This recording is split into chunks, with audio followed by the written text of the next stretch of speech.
Hello, it's Dawn Michelle from Boho Tarot, and today I wanted to share with you how I've been working with the Witch's Wisdom Tarot.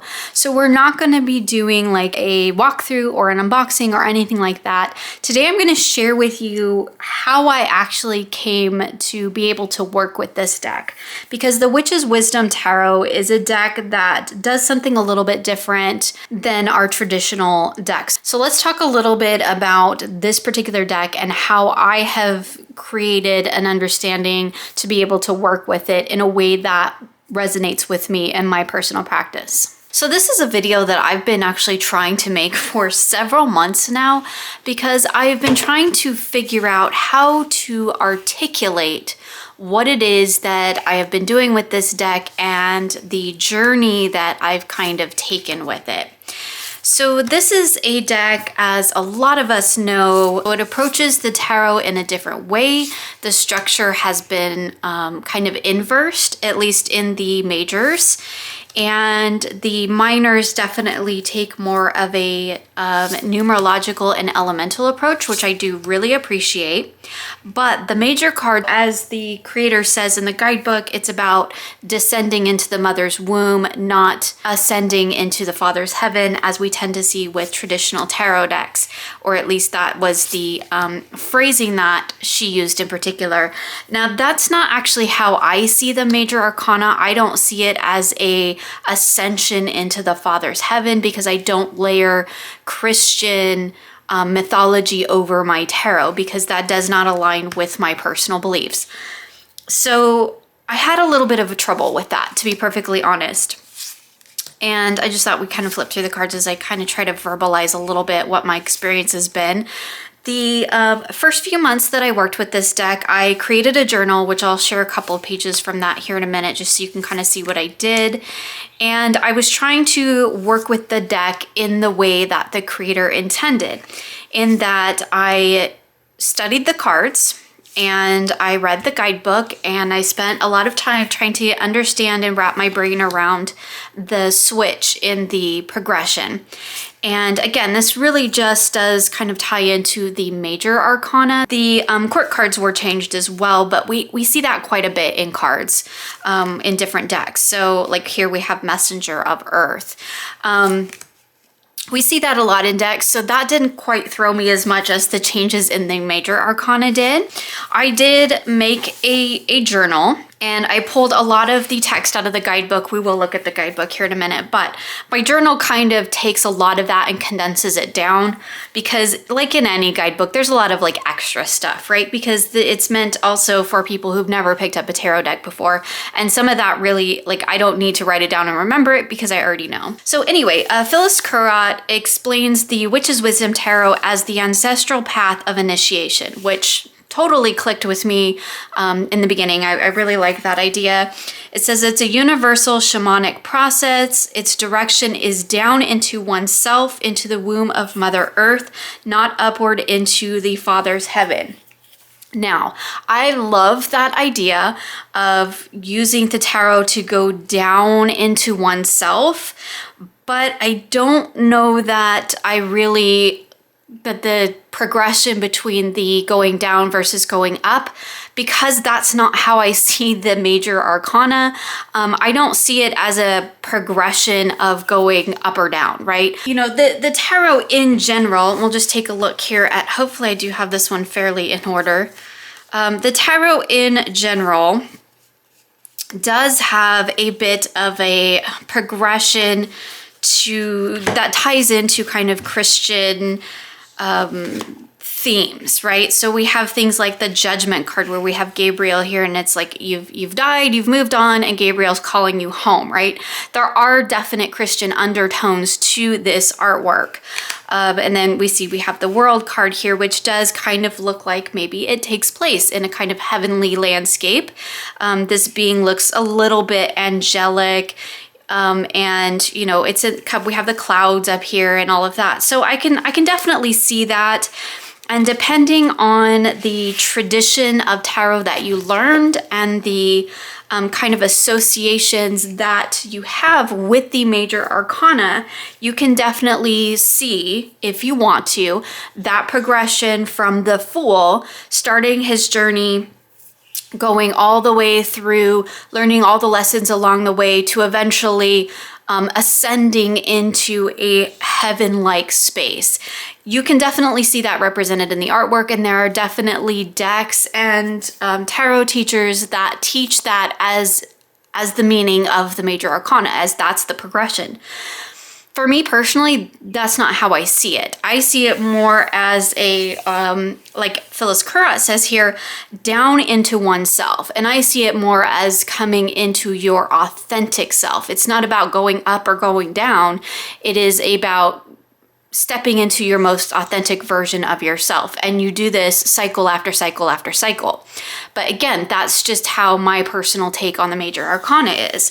And so that real distinction between the kind of father's heaven that we get in the more traditional decks versus the mother's going down into the mother's earth that we see in the witch's wisdom, that really doesn't, while I like the idea, it really doesn't follow suit for me in the way that I read the majors, because again, I don't read that as going into any other space. It's not coming down into Mother Earth, and it's not trying to ascend upward into Father's heaven.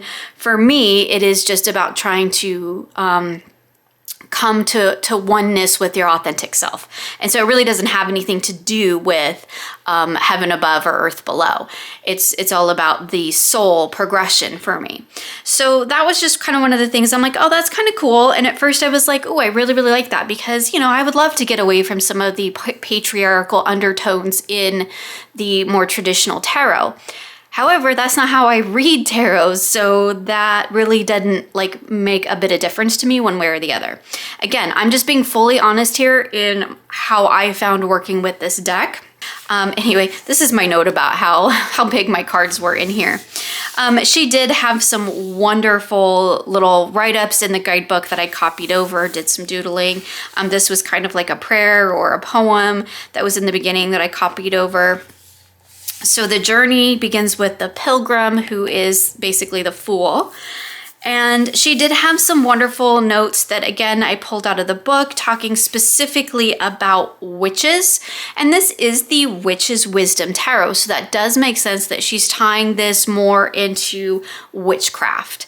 However, I don't think that you need to be a witch to make use of this deck. I think that's just kind of the undertone to it, but I think it would definitely work for anybody on any particular path. So we have a little bit about, you know, the wisdom of the deck, and that it's a healing deck, which you will definitely see throughout, I think, the artwork. It talks about the core value of the deck, which is basically the union of divinity and creation, spirit and earth, energy and embodiment. I'm like, yes, I am all on board with that. That sounds great to me. So it talks a little bit also about the values. And again, this is just information that I have transferred over from the guidebook. It's not the full write-up. And so this just allows me to kind of condense it into something that's a little bit more understandable for me.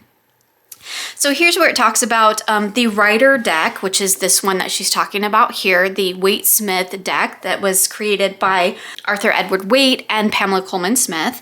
So it says the Rider deck presents a spiritual journey ascending from the mundane of daily life on the earthly plane to the heavenly realms of the transcendent spirit. That is very true, I think, in its original interpretation and intention. So I definitely get that. It says the seeker's journey always rises away from the material world. Enlightenment means leaving the earth behind. Now, again, I think that is very true. It says this is the value system at the heart of the Rider deck, because this deck ties very much into the Golden Dawn tradition and associations. And I think that with its esoteric undertones, I think you could definitely pick that out of this deck, right? However, that's not how you have to read it, and that's not how I read it. But that's probably a whole different video there. Anyway, I do think that is all true. And a lot of the teachings that we find associated with tarot are based on the Waite-Smith deck, and they do kind of have that underlying energy to it. It's like the whole point of the major arcana is that ascension to get like that call from judgment to get to the world, right? But again, I don't see that as a Christianized version of that. I see that as just coming into alignment with your authentic self, your soul self. And so that, while I get that, because that was also the way that, well, not the way that I was taught originally, which is probably why you don't read it that way, but I was, when I did my studies with the Rider-Waite-Smith deck, later on, a little bit further into my tarot journey, I did kind of see that layer underneath. And so it says here, what's missing is the witch's wisdom. So I could definitely see that. There's a whole nother layer in this deck. And then she had a quote in here by Rachel Pollack, which I liked, which says, any system of divination will tell us something, but the quality of that something depends on the values within the system. I do think that is true, but I think it's more dependent on the values of the reader. And that's just my personal opinion, because I can take a deck like this and I can totally read it in a way that resonates with my personal beliefs, even though I lost my judgment card. Sadly, this is not in order. Even though I don't see like judgment being that call into heaven and the world being that inhabiting the Father's heavenly existence. I don't see it that way. So even though that's the values that this deck was built on, that's not the values that I use when I read it, because I use my own personal values and belief system, provide the kind of core for how I read the deck. And then I layer that with my foundational tarot knowledge, and then it gets added onto my intuition and the particular deck that I'm using. And there's a lot that goes into it. So while I love that quote, I do think that it does also largely depend on the values of the reader, because anybody can take a deck like this or a deck like this and assign different values to it based on their own understanding, their own core beliefs.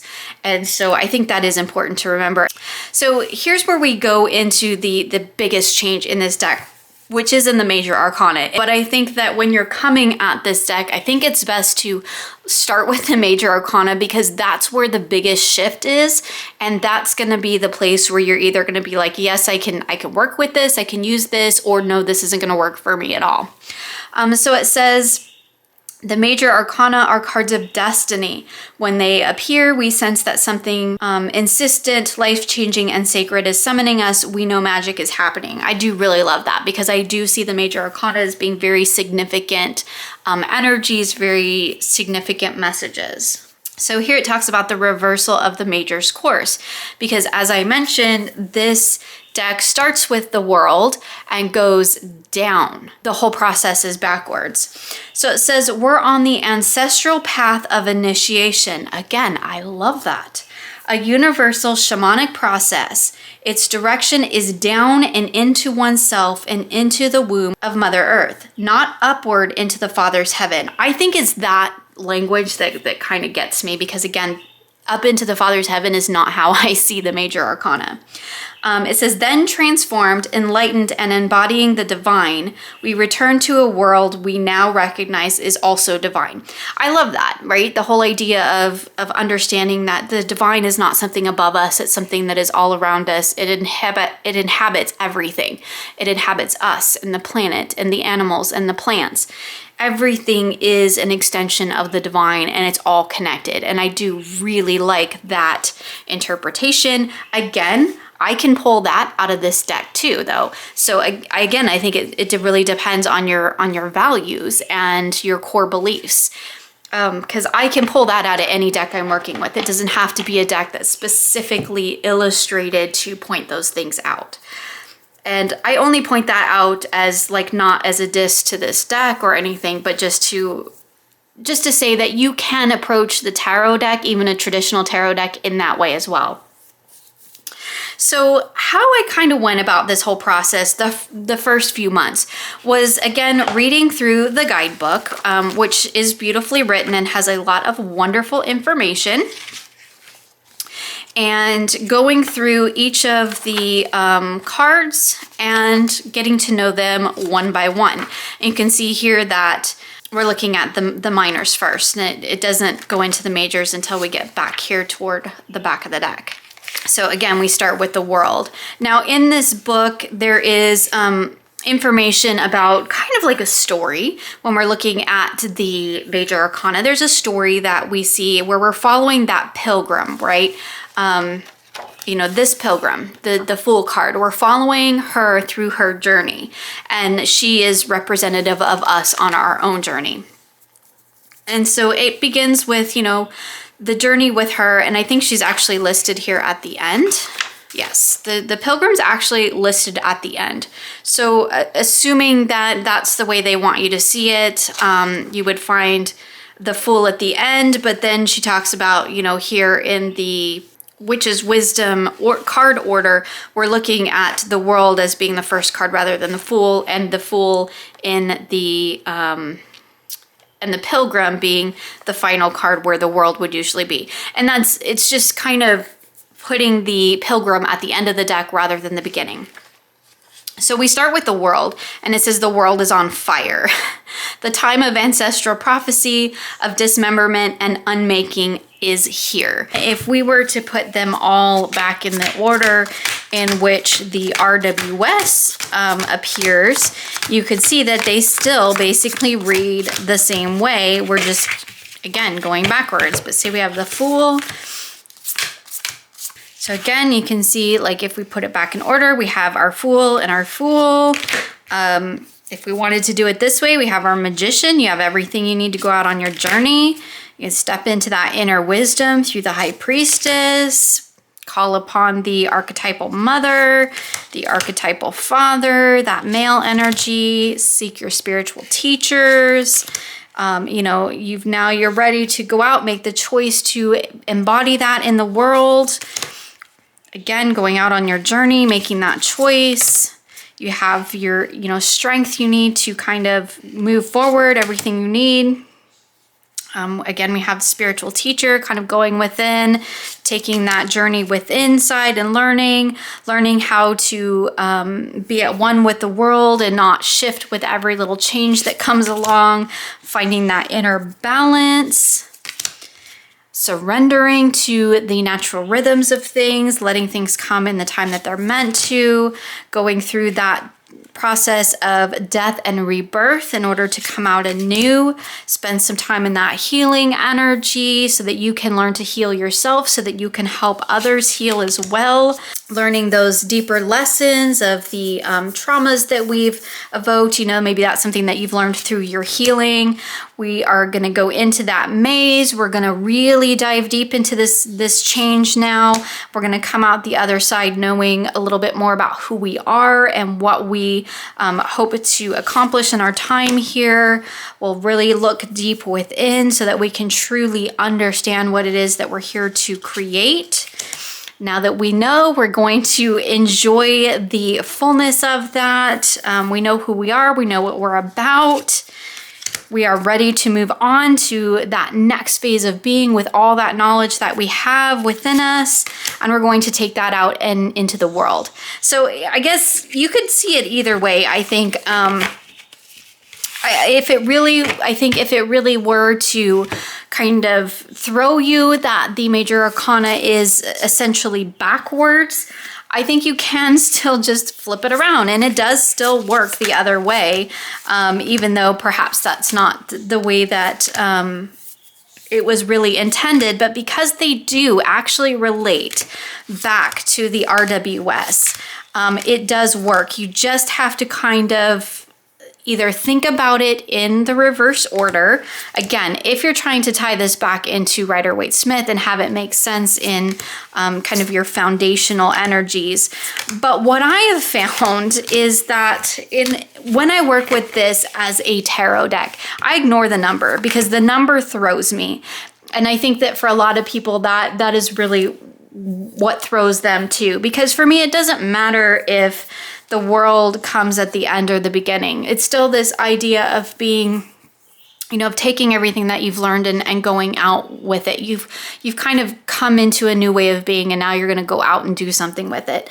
To me, it doesn't matter where it shows up in the progression. That the world card is the world card to me, and it means the same thing whether I'm looking at this one or this one. It's the same difference. It doesn't matter that it comes, whether it comes at the beginning of the journey or the end, because honestly, I feel like these journeys that we take, they don't happen in a linear sense. In a real world sense, right? If we're looking at the Fool's journey or the Pilgrim's journey in a real world sense, it doesn't often happen linearly. You don't go through card 1 to card 2 to card 3. You may spend some time in your sun moment, but then you're gonna go through a rebirth, and then we're gonna, find ourselves on the wheel, and then we're gonna take a look at our deep within ourself in the moon card. I think sometimes we tend to get caught up in the progression of the major arcana. And I think a deck like this really illustrates the fact that life doesn't really happen in that way. It's messy. There is a journey that you can follow for sure. But life really isn't going to probably come out that way, where you're going to follow each step of the progression in the order in which it was intended, and everything's going to line up and kind of manifest itself in accordance with what step you're on. Sometimes you're going to be in your tower moment, sometimes you're going to be in your offering moment, sometimes you're going to be looking for your inner strength, and sometimes you're going to be, tapping into your inner priestess. And they don't necessarily fall in order. So I think part of the thing that this deck has really kind of reminded me is to break kind of that habit of looking at that kind of numerical progression of the major arcana. I do really enjoy the progression of it, and I think that it is very important in an overall grand scheme of things.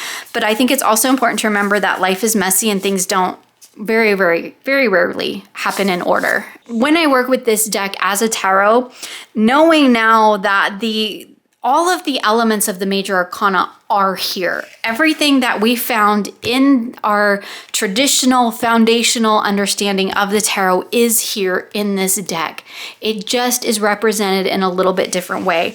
And I think coming to that realization for me has really made a huge difference in how I work with this deck, because I can still read with it very much as a tarot. I just ignore the numbers on the majors because if I think too hard about the majors and I'm looking at the shaman and going, ooh, 13 is, the death card. Well, it's not in this deck. And so, but if I look at it and I go shaman is the hermit, right? Journey, not card 15, journey is chariot.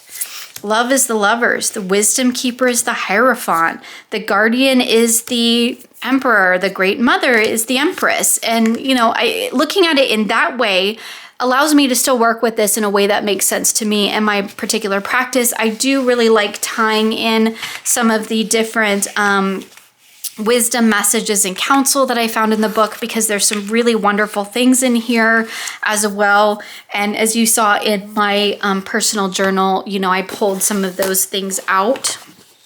And I'm really not going to go through this in detail because I've tried to kind of keep a few pages blank or without personal information so I could do this video, but I do have other personal stuff in here. So here we see with the world card, I just wrote a little bit from the guidebook. So it says the unmaking, as one travels into the unknown, a pilgrimage begins. So we have some wisdom and some counsel here. These are things that I have definitely tapped into and worked with in relation to this deck. And it's been really helpful to kind of get to know them on that level. But it's also been hugely helpful to look at the deck alongside the actual kind of RWS foundational tarot to see that all these energies are still here. I can still read with them in exactly the same way I do now if I choose to, and just tie in and kind of flavor it with some of these beautiful writings from the deck's creator. but it's all still here, right? The energy is all still here. The progression is all still here. I don't think it really matters so much if you look at it as going up to the Father's heaven or down into the Mother Earth. I see this as the progression of the soul. It's the journey of the soul, and it doesn't always happen in order, and this is a great reminder of that. And so when I stopped paying attention to the numbers on the major arcana, that really opened up my use and my work with this deck as an actual tarot deck. However, it did take quite a bit of work for me to get to that point and to really dive deep and do this kind of flip through and come to that understanding of that is in fact how this deck does work for me. I do really, really love, we're not going to do a flip through of the minors because we would really be here forever. I think that the minor arcana, again, you can tie in those same elements. Here's the Two of Air. Just real quick here, let me find my Two of Swords. Can we see the similarities? I mean, I really suggest that if you have this deck, put it all back in order and do basically what I'm doing, but do it with the whole deck. Put it next to your favorite traditional RWS and see how much similarity there actually is between these two decks. I can totally see this Two of Swords energy in this card, particularly in the way that it's illustrated, right? We can see these two branches kind of coming out from this little hedgehog here in the center.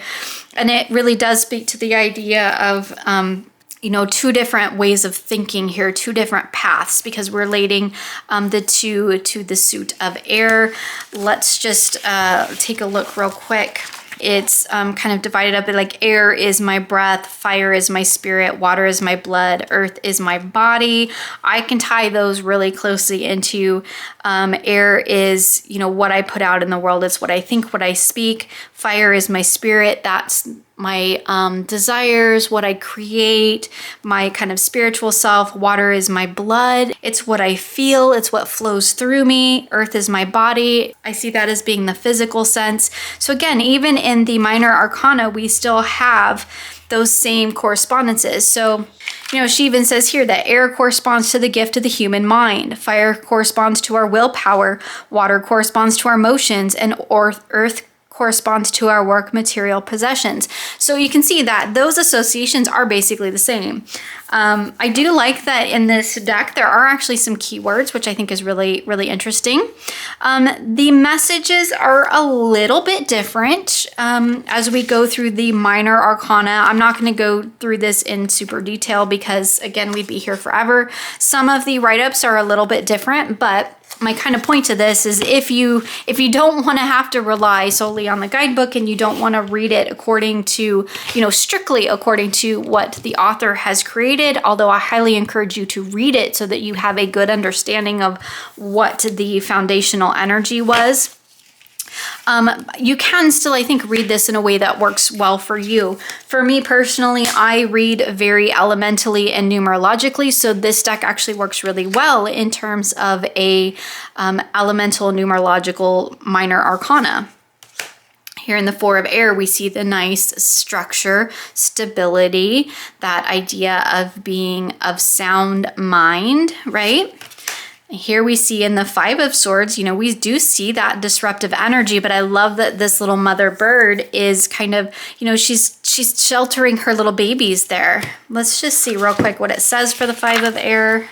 So Five of Air is sacrifice, acceptance, integrity, and higher purpose. This is a card of choice and consequences.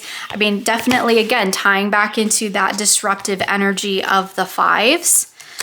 Here I love this Seven of Air because we tend to see the Seven of Swords as this very thiefy energy in the Rider-Waite-Smith, and I think this really opens it up to a much better interpretation. Look at this Eight of Air with the eagle soaring above, right? Still that idea of movement. So our Nine of Airs, this would be our Nine of Swords, and I love that we have all these these bees. That is a lot of energy buzzing around. It's very dynamic. Is it good or bad? really depends on the context, right? And that's another thing that I really love about this deck is it does really open things up to the context of the reading. So so it says the only humans in the minor arcana, which again, if you look back, no humans in the numbered minors. They are the shapeshifters, and they are formerly the court cards, who are the bridge connecting us with spirit and nature. So these are connecting us, the shapeshifters that are connecting us to the connection between spirit and nature. So we have the messenger, we have the witch, we have the craftsman, and the goddess. But we could still see that, the progression of, as we see in the traditional minor arcana, right? The messenger would be the page, and they are often depicted as kind of the younger elemental energy.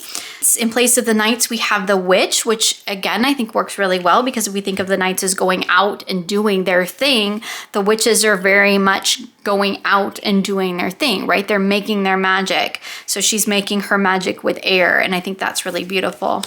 So here we have the craftsman, which would be in place of the queen. It relates back to the empress. And I think tying that into the idea of the craftsman, right? You're creating with the element of air, creating with the mind. And I think that works really beautifully.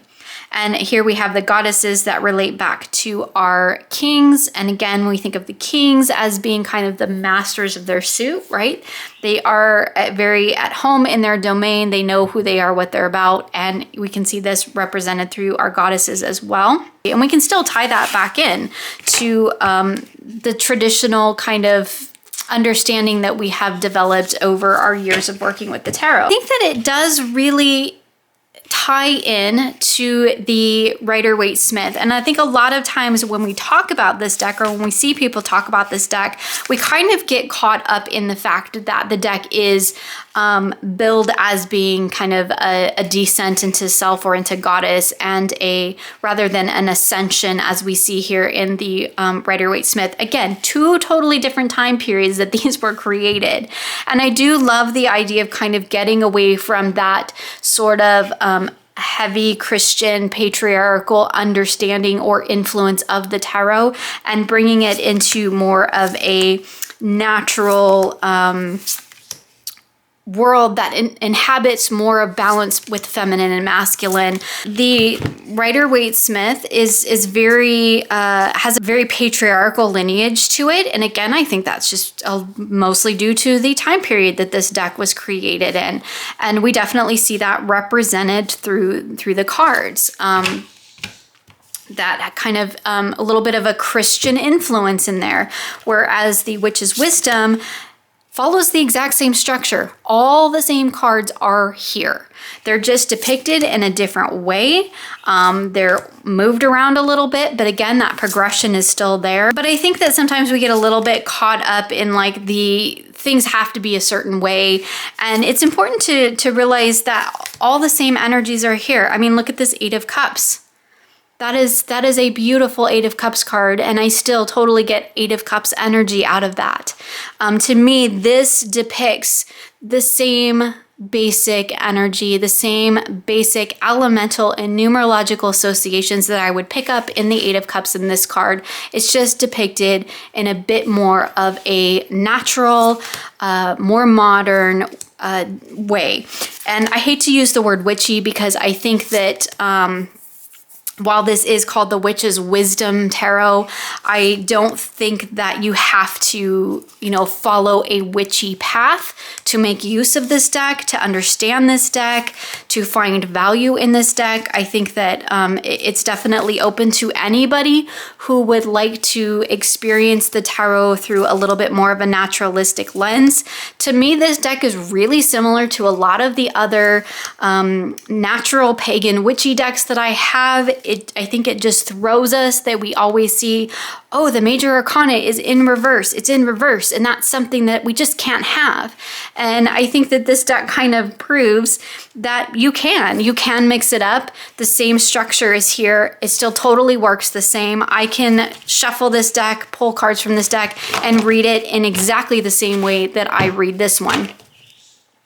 Now, it's too big for me to work with. That's totally a thing. But as far as using it as a tarot deck, like it totally just works as a regular old tarot deck for me. Like I said, when I come to the major arcanas, and here was the huge switch that I had to make. I had to stop looking at the number. I had to look at the shaman as being the shaman.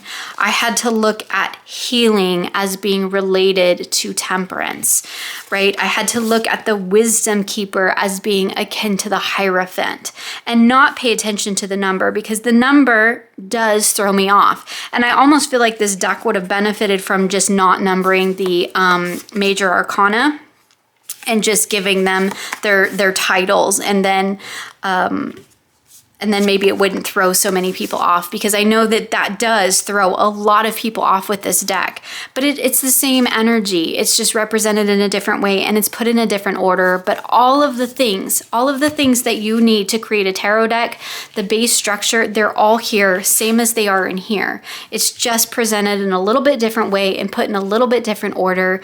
But if those numbers throw you, don't pay attention to them, because I don't. So that is how I have found my way working with the Witch's Wisdom Tarot. I have used it for several months as a tarot deck. I've done readings with it. I've done a few challenges with it, things of that nature. Along the way, I did kind of my study with it in my own personal journal. But again, what really unlocked it for me was doing that side-by-side comparison and seeing that, okay, it's all still here. The same tarot that I've grown up with, that I know and love, is still here in these cards. But I do want to say that one of the things that I have found that I use this deck a lot for now is actually a deck that I use kind of a little bit in magical practice, where I use it for grounding, meditation, and path working. And part of that is due to the fact that all of the major archetypal energies are represented here, and we do have a lot of elemental energies represented as well. But most of that is due to this gorgeous artwork. And I find this to be a very healing, very nurturing deck on the whole. And so I do like to use this deck for meditation, for path working, and in particular for doing some grounding work, because I find that this deck works really well for that. And for that, I totally ignore any tarot association. I'm not using it for readings in that way. I'm not paying attention to what number it is, what suit it's in, what archetype it belongs to. I'm just looking at the artwork, which is again another reason why I've thought about maybe trimming the titles off, because then I could use it either way. I could use it as a tarot, or I could use it as a strictly intuitive deck. I've seen a lot of people do that too, where they have just read with it intuitively and totally ignored the titles on the cards, and that works just as well. For doing path working, grounding, meditation, ignoring the titles is really helpful, because you don't want to get locked into the tarot association. You want the artwork to allow you to go on a journey with it. And so I don't want to be locked into the idea of Goddess of Earth if I'm pulling this card. I want to be able to explore this card and to let the journey unfold with it. And so that has been probably the biggest way that I've been working with this deck lately. And it's been really, really wonderful. But I did just want to kind of take the time to share with you how I kind of came to an understanding of this deck and how I have been working with it, what it took for me to kind of be able to work with it and use it as a tarot. Because I think until you kind of do that, okay, where is my tarot in this deck? Like, where is my foundational knowledge going to help me with working with this deck? And for me, it was really eye-opening to see that all the same energies are there. The tarot is here. The 78 cards structure that we know, that we have learned, is all here represented in this deck. It's just presented in a little bit different way. To me, it's no different than any other deck that I have that changes the titles on things. So for me, that was really key in coming to an understanding with this deck and learning to work with it, was to kind of discover that, yes, it is different, but really it's not.